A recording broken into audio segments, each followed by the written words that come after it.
Hello, friends. Let's jump in the Friday Night Arcade time machine and venture back to the year 2014, shall we? All things considering, 2014 was a pretty solid year. The Marvel Cinematic Universe was still cool, and we were getting all sorts of fun theatrical releases such as the first Guardians of the Galaxy, Captain America the Winter Soldier, and other cool stuff like X-Men Days of Future Past and Christopher Nolan's Interstellar. Spider-Man was only on its second reboot. Long before Game of Thrones had completely wet the bed in later seasons, fans celebrated the demise of King Joffrey. Everyone kept dumping ice buckets on their head instead of just making the donation for ALS research. Memes were born, stock market had a pretty solid year, and we even landed a frickin' robot on a comet. Also, the world hadn't yet completely descended into a dystopian carnival of chaos. Social media hadn't evolved into an endless feedback loop of outrage and anxiety, and algorithms weren't deciding our moods for the day. People still went outside without carrying a personal tracking device that screamed ads at them, and Disney hadn't yet completely torn down all of our childhood heroes. You didn't need a monthly subscription to toast bread, or run the risk of starting a full-scale civil war just because you disagreed with someone in the comments section of the Hardy's Facebook. Yes, 2014 was a fine year indeed. And on October 18, 2014, a fledgling little YouTube channel called Friday Night Arcade came into existence, with its debut episode focusing on one of my favorite games of all time, SpaceQuest III. At the end of the video, I took a few minutes to talk about the cancellation of the SpaceQuest series, which ended after SpaceQuest VI, and I also talked about an upcoming project from the original SpaceQuest creators, the Two Guys From Andromeda, that would act as a spiritual successor to SpaceQuest. Let's pop the tape in and listen, shall we? There was even a successful Kickstarter promotion in 2012 by none other than the Two Guys From Andromeda to create a similarly themed sci-fi parody called SpaceVenture. At the time of this review, the project appears to be ongoing while the programmers are working out the bugs. The two guys are calling it a spiritual successor to the SpaceQuest series, which will feature updated graphics combined with the same science fiction-related parody and humor that made the original series famous. No release date is set though, so until that comes out, all we can do is sit back and enjoy the classic games in the franchise while we wait.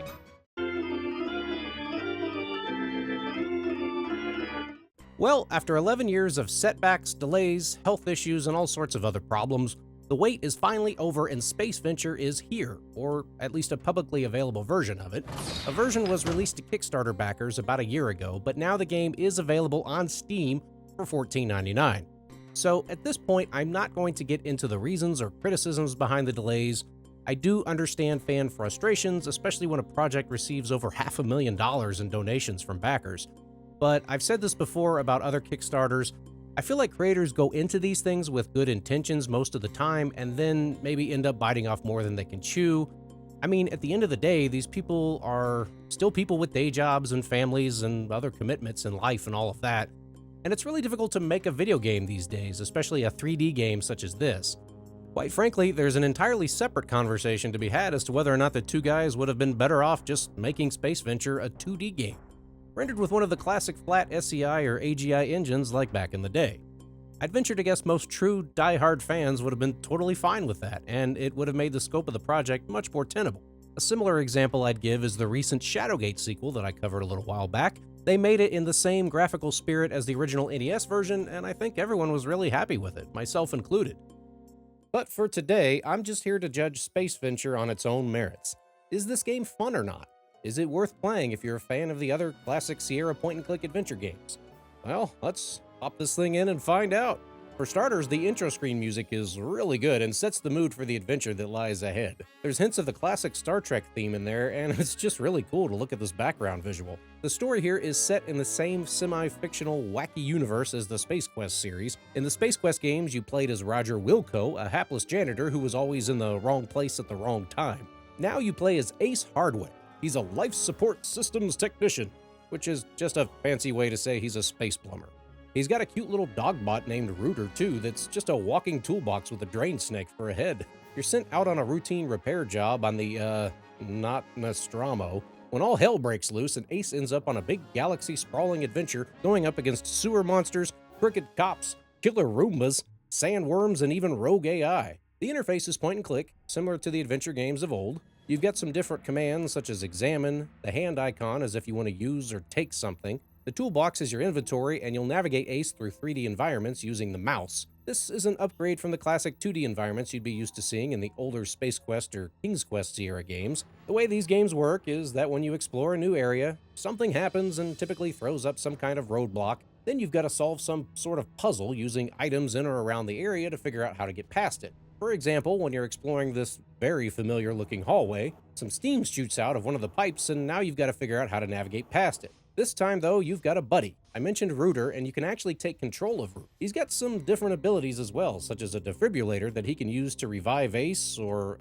electrocute something, and he's got a rocket thruster ability. He has some other helpful uses as well. There's an app you can download on the in-game PDA that lets you use Rooter to scan your surroundings for helpful items. These aren't so much action games as they are games where you have to explore your surroundings closely and look for clues in the item or area descriptions to try to figure it out. Now, to some viewers, that may sound kind of boring, and maybe it is to you. Certainly, point-and-click adventure games aren't for everybody, but what made the Space Quest games in particular stand out was their wacky and absurd sense of humor. They technically take place in the Andromeda galaxy, although there are always references to various elements of classic science fiction. For example, in Space Quest III, it was perfectly normal to just find a wrecked TIE fighter from Star Wars, or the Jupiter 2 just sitting there in the background. And it was always fun loitering around in these areas a little longer than you needed to, even if you had already solved the puzzle, just because it was going to be fun seeing what little Easter eggs and silly, nonsensical references the programmers stuck in there. It was like Mad Magazine meets Spaceballs all rolled up into an adventure game. And in that respect, SpaceVenture hits those notes perfectly, or as perfectly as you could have wanted. Even though the graphics are obviously dated by today's standards, as this game was begun well over a decade ago, I still thought the overall color schemes and art design were just pretty to look at. Some of the settings, like this dank bar with all the goofy neon signs in the background, look really cool, along with the colorful depths of deep space. The universe of Space Quest was just always a fun place to spend time in. There's this space junkyard you end up visiting where you meet up with an old friend named Scraps, and you have to salvage together some usable parts from the mess to hopefully forge together your own new spaceship. In this world, it's perfectly normal to just see one of the NASA Voyager probes from the 70s, along with the gold record all mangled up in the background, or the derelict ship from LV-426, or the space station from 2001: A Space Odyssey. I bet that robot arm looks familiar. Or how about Tom Servo and Crow from Mystery Science Theater 3000? And is that Vincent from 1979's The Black Hole? I love that stupid movie. So your reward for solving the puzzle is getting to see the next silly parts of the story or whatever goofy irreverent stuff the writers threw in there. I think of these as playing through a sequel to Spaceballs or something. And then there's... wow. There he is. It's not officially confirmed, but strongly implied that that's Roger Wilco himself sleeping in the janitor's closet in the first portion of the game. Something about this shirt looks familiar. It's definitely seen better days. How does this guy still have a job here? It's a fun nod, and if you poke around a bit, you'll even find some old Space Quest comic books and things. These were actual real comics that were printed at one point. They show just enough to give you the idea of what it is, without crossing over into rights issues, I guess. So that's the thing. Activision owns all of the old Sierra IPs now, including Space Quest. So that's why they couldn't outright make this a Space Quest game. The ship ends up blowing up and you have to take an escape pod, which technically means Roger Wilco might have died in this explosion. I like to think Roger suddenly woke up when the alarm started going off, and then Space Quest 14 just happened simultaneously along with this story. Still though, I like Ace Hardway a lot and thought he was a worthy successor to Roger Wilco's accidental hero space shenanigans. The voice actor they got to play him does a great job, and the material is, for the most part, genuinely funny. Maybe someday we could figure out a way to have Ace Hardway and Roger Wilco team up, but that'll probably never happen. Without even having to crack open an operations manual, Ace calls upon his Wikipedic knowledge of industrial-sized appliances to deduce the proper mixer startup procedure. Or was it just trial and error? The salient point here, Turdomorph, is now a delicious liquid protein drink. But still, I thought all of the voice actors here did a great job, even if the jokes didn't all necessarily land. Some of this stuff is just silly. Like when you're examining this laboratory, and if you look at one of the boards, the narrator just blurts out, Science! And then there's full-on toilet humor. After all, Ace is a plumber. For example, Ace's ship runs off of waste. Not in like a Mr. Fusion kind of way, but like actual human waste byproduct. At one point, your ship runs low on fuel, so you have to park at a Taco Nova, wait for a busload of these little tourists to show up, and then when they all eventually have to run for the bathroom and fill up all the toilets, you could just hook your ship up to the waste outflow and fill her up.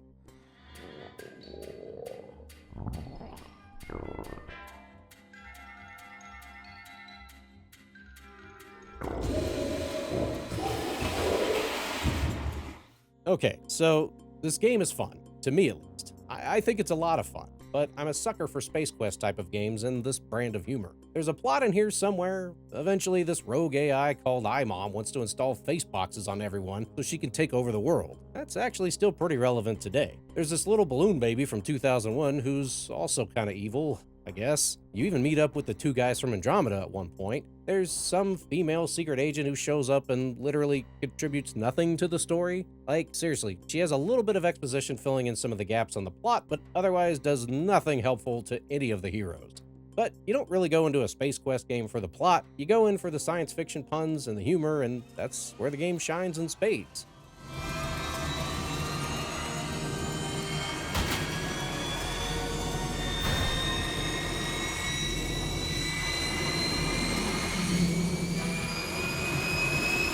Now, that being said, I do have some notes. This game is far from perfect, and even after 13 years or whatever it's been in development, there are still a lot of nagging issues. Some of the things are very basic quality of life nuisances, like this game's save feature. You can technically save the game anytime you want, just like the old adventure games, but because of the way the game's engine handles in-game events, you may still end up starting a lot further back than when you actually died or saved your game. Like in this crane scene. Every time you die, you end up having to go through the whole process of sending Rooter through the trash to get the little stick to make any progress, and stuff like this just becomes tedious.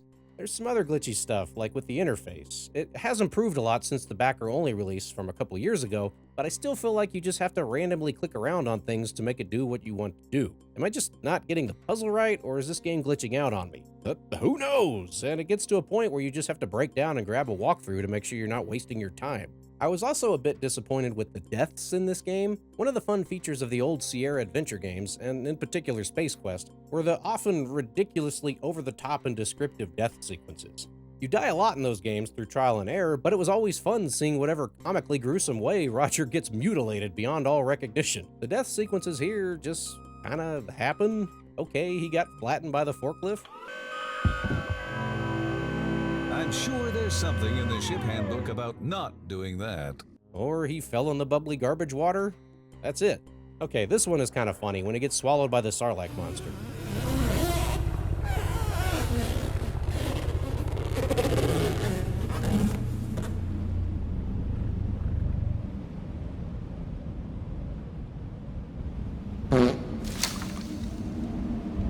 But for the most part, here they're just kind of a nuisance and not super entertaining, whereas in the old games, you might spend an extra 20 minutes in an area just seeing if there was some other slapstick way for Roger to bite it. There's also a lot of mini-games embedded in here. Some of them are kind of cool, like this one where you're on this circuit board, and you take control of these little nano-robots that can each do different things. You have to nudge all these little nodes back into place and then repair the circuitry, or there's this little puzzle where you're helping Ace regain his memories and you have to put everyone's faces back together, but then some of them are time-based or just nonsensical. Like there's this whole sub-game centered around Cluck Yeager. This was actually released as a standalone game many years ago while the main project was still in development, and you have to play through it as part of the story here now in SpaceVenture. It shows how long ago the development started because it's clearly meant to be a parody of all those Five Nights at Freddy's games, where you're switching between multiple cameras. Log entry, Yeager. I survived the night. Of course I did, because I'm a survivor. Thank you, Destiny's Child.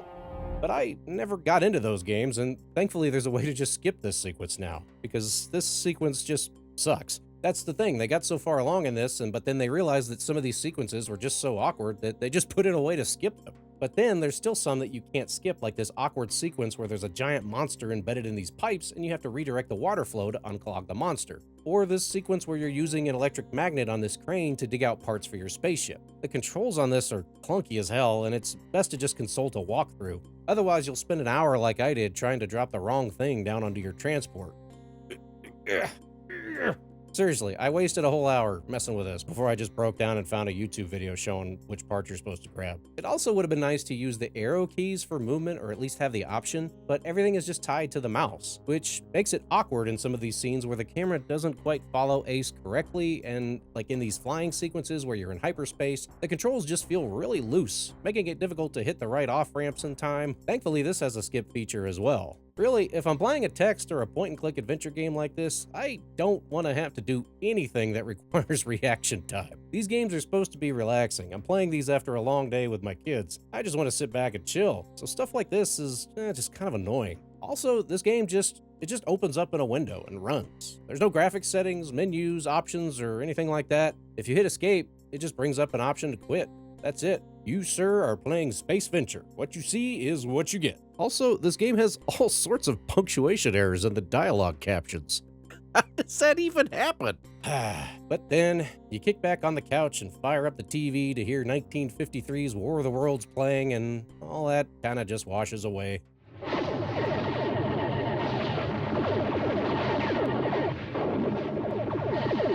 In spite of all that, this game is still fun, and it's still a worthy successor to the Space Quest lore. I'm really glad for them that they were finally able to get it mostly finished, and they're still working on a way to try to fix as many of these issues as they can to turn it into one final, polished product. I'm sure at some point over the last 10 years, this game has probably turned into a noose around their collective necks that they just wanted to be rid of, and they could have just quit, but they didn't. And the result was something I hope Space Quest fans can just enjoy for what it is. An imperfect but good-intentioned point-and-click adventure game that brings back the true carefree and zany spirit of those SQIII games from a long time ago. And if that helps bring a few more new eyeballs to those older games from the past, well, that's a good thing. Or if it just helps some of us old guys smile and remember the days gone by of SQIII adventures, well, that's a good thing too. And it was worth the 15 buckazoids just to be in that wacky sci-fi world of Space Quest again, even if it was just for a little while. Anyway, thank you for watching. Please don't text and drive, and I'll see you next time on Friday Night Arcade.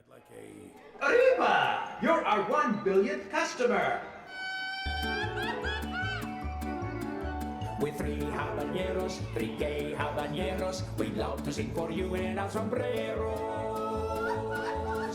We welcome you, our winner, free breakfast, lunch, or dinner, and though your meal is free, does not include gratuity.